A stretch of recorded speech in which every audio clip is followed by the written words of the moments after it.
Hello and welcome back to Getting Our Reward Heads Together, where we explore the big issues in pay, performance and people strategy and what they mean in practice for HR and reward. My name is Victoria Milford. I'm the CEO of Reward Heads, and today I'm joined by one of our consulting managers, John Freeman, to talk about the national minimum wage, what's changing, the compliance traps, and how all of this is driving pay compression and indeed pressure on frontline and supervisor pay structures. Hi, Victoria. Thanks for having me. As you know, my background is in hospitality, which is a sector where this is really impacting. I spent a lot of time with hospitality operators on minimum wage and pay structures, so I'm really looking forward to understanding what this means on the ground. Right, John. So let's start with the big picture then. So we had another increase in the national minimum wage and living wage on April the 1st, didn't we? We did, and I know this is something that you keep pretty close to. Can you share where we are now and what's the remit behind these rates? Absolutely. So the starting point really is the remit that the government gives to the Low Pay Commission. So at the moment, they're being asked to recommend minimum wage rates that would keep the national living wage, so that's the rate for workers aged 21 and over, no less than 2/3 of UK median earnings. And then for the other age-related rates for apprentices and for the accommodation offset, their job really is to set rates as high as possible without damaging job prospects. So that's the classic balancing act, isn't it? Cost of living, business impact, employment rates. Exactly. And they have to weigh the cost of living and inflation against employment and hours, business Mhm. competitiveness, and the wider macroeconomic conditions. The new NLW rate is £12.71, which they've judged is enough to reach that 2/3 of median earnings threshold, while still being compatible with current employee and employment and business conditions. I think Mhm. it represents about a 4.1 increase on the current rate. Yeah, and sectors like retail and hospitality, that 4.1% might not seem like a large number, but when you multiply that across hundreds or even thousands of hours a week, it is quite significant, isn't it? Absolutely, it lands very heavily, especially in sectors where labour is such a high proportion of the total cost, and where passing those costs straight through to the prices is not always realistic because of the customer's sensitivity to price increases. Yeah. And let's talk specifically about younger workers then, because there's been a lot of discussion about what people may perceive as discriminatory age bands and the move towards having a single adult rate. So we know that the government's sort of broad ambition was to remove the age-related bands over time and move to a single adult rate for everyone aged 18 and above. So the Low Pay Commission have said they support that ambition, but they're also clear that it needs to be done quite cautiously and spread over several years because closing the gap fully would be a very substantial increase, and they see that as too risky in the current youth market. So where have they landed now on the 18 to 20-year-old rate?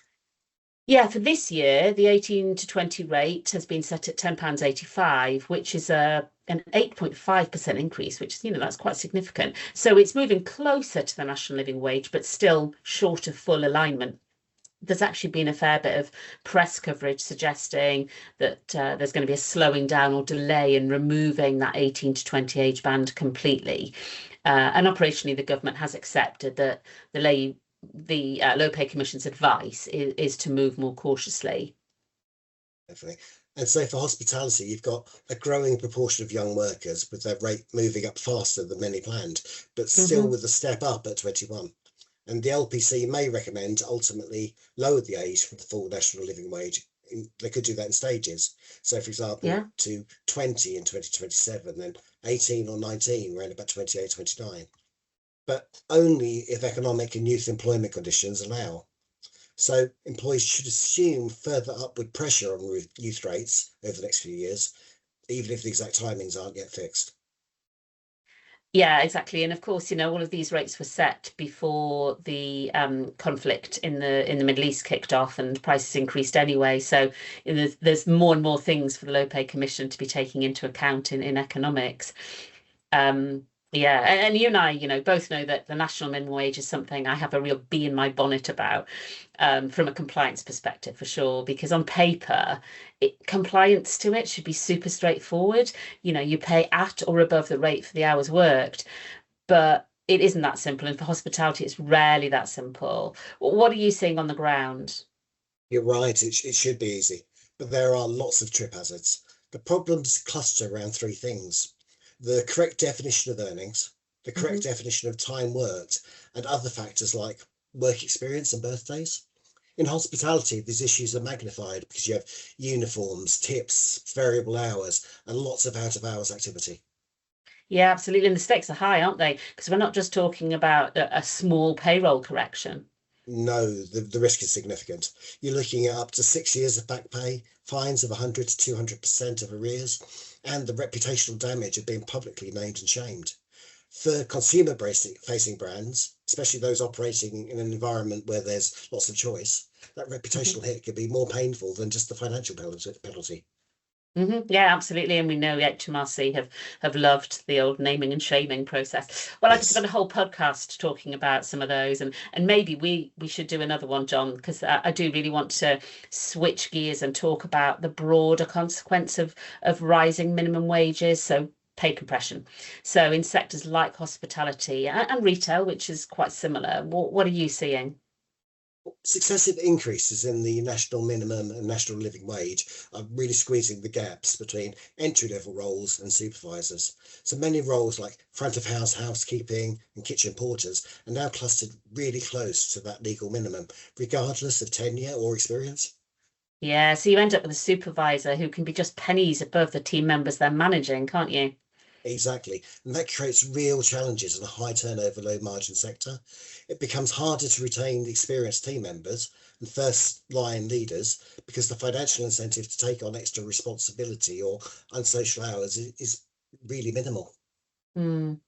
Okay, so let's just be sure we're using the same language then. How do you define pay compression in this context?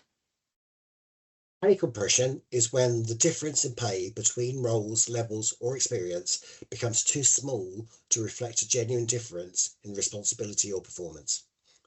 In hospitality, the classic pinch points are team member versus supervisor or shift leader, newly hired versus long serving staff, and skilled kitchen or bar roles versus more generic team member roles.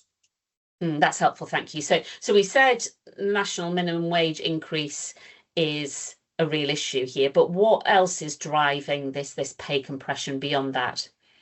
There's a few key drivers. First, statutory national minimum wage, national living wage increases are raising the floor faster than the overall pay budgets are growing. Second, Hmm. customer price sensitivity and tight margins limit your ability to lift all boats in the pay structure. Hmm. Third, recruitment pressure in some locations leads to higher starting rates that can overtake the pay of existing staff. And finally, legacy pay structures and old grades haven't been updated to reflect the new wage environment. So differentials that perhaps used to mean something in years gone by have actually now eroded and collapsed. And it's not just a theoretical thing, is it? What do you think it means day to day for business performance and people risk? Well, it makes it a lot harder to attract and retain supervisors, duty managers, and roles like your experienced chefs, especially when their pay is really close to the entry level roles. It reduces the motivation to cover those unpopular shifts or take Hmm. on key holder or health and safety responsibilities, or perhaps pick up some multiple skills across the bar, the floor, the reception, the kitchens. And over time, that's really going to hit your service quality, your ability to be operationally resilient, and your ability to grow internal talent. Absolutely. So if you were a retail or hospitality operator and you were listening and thinking, well, this sounds familiar, where would you start? How would you diagnose pay compression properly? First thing you need to do is map your actual pay. So look at the pay by role family. So front of house, back of house, housekeeping, bar, reception, and by grade or level, tenure and site or location, and then identify where the gaps are smallest. So is it team member versus supervisor, supervisor versus assistant manager, experienced staff versus new starters. Where's that smallest gap? So you're looking really at where compression is most acute. You're not looking at just the overall average. Exactly. So you quantify how many of your roles sit within 0 to 20p, or 20 to 50p, or 50p to a pound above the new national living wage rates or national minimum wage rates. And you Mhm. compare your intended pay differentials, your pay policy, with what people are actually being paid in practice. And that gives you a real clear diagnostic of where you've drifted away from your own design and where you may need to intervene. Absolutely. Okay, so once you've diagnosed where compression is happening, so the next question is, well, what should drive pay differences in your business? So I know we've talked on a previous podcast about the importance of having a reward philosophy. So how should leaders think about sort of pay philosophy here? But really encourage them to get explicit. You have to ask, what do we want to reward? In hospitality, key drivers may be things that include responsibility for people, for cash and compliance. You may want to reward scarce skills like chef's roles and mixologists and barista capability, or people who can work across multiple sites. And lastly, you really want to be rewarding proven performance and the reliability of your people.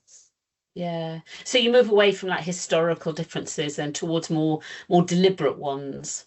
Exactly. Then you can define the minimum target gaps, such as a supervisor being at least a set percentage or pence above a team member rate, and a duty manager being at least a set amount per hour above the supervisor rate. And you can decide where that compression is acceptable and where it's not. So, for instance, you might tolerate compression between some of your entry roles, but definitely not between team leaders and the people they manage. Okay, so we've identified the problem. Let's talk about solutions. What structural changes can employers make to tackle compression rather than firefighting it every year? Well, the first thing you could do is refresh your lower level grades and pay bands. Perhaps remove any unnecessary grades that have collapsed, where the national minimum wage or living wage have completely overtaken them, and then reset the minimums for key roles such as supervisors, chefs, and duty managers, so that you've got some meaningful steps again. Mhm. Second, build some clear progression ladders, things that take you from team member to skilled or multi-skilled to supervisor to duty manager to assistant manager. So progression becomes about capability and responsibility and not just time served. Exactly. Link each step to a specific skill or responsibility, not just you've been here 2 years. And that helps you justify the differentials and gives employees a visible path to how they get to that higher pay and how that higher pay aligns with your operational needs. Budget's always the challenge, though, isn't it? So if you can't fix everything at once, where would you focus first? You need to prioritize where the compression is hurting you the most. That usually means supervisors and duty managers whose rates are too close to your team members, long tenured team members who have been caught up by new starters, and scarce roles like chefs or bar supervisors where turnover is particularly costly. It takes a while and it takes a lot of money to replace a good chef. Mhm. We say use targeted market and compression adjustments rather than blanket increases, and phase them over 1 to 3 years with a real clear roadmap of what you're trying to achieve. And of course, when base pay headroom is limited, you can still use the wider reward toolkit, can't you? Absolutely. So differentiate through premiums for late nights and split shifts, and if somebody's taking on key holder responsibility or they're prepared to cover that extra site. Consider your skills-based allowances. So a barista or a cocktail or a chef de partie premium that's tied into their training, when they've proven they can do these roles, perhaps have a premium tied into those. You can also Mhm. use recognition schemes for reliability. So making sure that people feel appreciated for when they are reliable for you, when they get great guest feedback, or if they're managing to get the upselling going on in your restaurant, your site, and Mhm. offer more predictable rotas. Sometimes it's just simple things like a fairer shift allocation and Mhm. a rota which they know when they're going to be working a couple of weeks in advance. And lastly, really offering those developmental opportunities so that people feel that they've got a path they can actually go on to improve and have the overall employment deal. Sounds good. I can sort of see a world where all of that is put in place and then things moved on. So, what about the governance side? How do you stop compression kind of creeping back as soon as managers start negotiating offers again? You have to tighten your rules for hiring and promotion. So set really clear starting rates per role and location with really limited discretion. And then introduce some guardrails or buffers for counter offers so you don't create new compression hotspots. And I think you need to build an annual compression check into the pay review calendar with some real simple dashboards for HR and operations showing key differentials and where the hotspots are. And importantly, get trained managers on pay ranges, progression criteria, and the cost of those unmanaged expectations and exceptions. Absolutely. And then there's the communication piece, isn't there? Especially, with frontline teams who can see headlines about national minimum wage, but might not see the full context. Exactly, yeah. You need to explain the why. So the impact of national minimum wage and national living wage changes and the reality of margins in your sector. I mean, be transparent on your priorities. So, for example, you could say, we are focusing first on supervisors and long-serving team members, then further steps over the next few years to address different problems. Make sure your managers are equipped with FAQs so they can answer the questions from the team. Have examples of progression paths and guidance on why individuals' increases may differ so that they can have really credible conversations on pay and progression. Excellent. So, if you had to leave listeners with a couple of key messages on national minimum wage and pay compression, what would they be? I think, firstly, we have to accept that pay compression is now structural in sectors like hospitality and retail. It's not going to disappear, and it's definitely not going to disappear in a single year's pay review. Secondly, respond with a planned multi-year approach that combines a clear philosophy and structure, targeted base pay adjustments, and smart use of allowances, scheduling, and development. Get that right, and you protect service quality, improve retention of your best people, and strengthen your employee brand and your employer brand in a tight labour market. John, thank you so much for joining me and sharing really such practical insights for employers who are trying to navigate minimum wage compliance and pay compression at the same time. Thanks, Victoria. It's been a pleasure to talk about something that I know is a real issue for many of our clients and our community. That's right. At Reward Heads, we work with clients across quite a range of sectors, really, to turn national minimum wage and pay compression challenges into targeted, commercially grounded reward strategies, whether that's, some of the diagnostics you were talking about, and compliance reviews, through to pay structure design, manager training, and communication with frontline teams. So if you'd like support with your minimum wage compression or pay structures, you can get in touch with us via Reward Solutions at rewardheads.co.uk or visit the website at www.rewardheads.co.uk. Thank you for listening to Getting Our Reward Heads Together. Don't forget to subscribe so you don't miss our next episode, where we'll be exploring more of the big themes in reward and benefits and what they mean for you in practice. Thanks for listening to Getting Our Reward Heads Together, brought to you by Reward Heads. We're a boutique reward consultancy working with organisations across the UK and beyond. Our mission is to help HR and reward leaders design fair, engaging and effective reward frameworks and solutions, from pay and benefits to recognition and governance. Every solution we create is bespoke, built around each client's unique goals and challenges. We also offer coaching, resourcing, and trusted forums to keep you connected to the latest reward trends. If we can support your reward journey, we'd love to hear from you.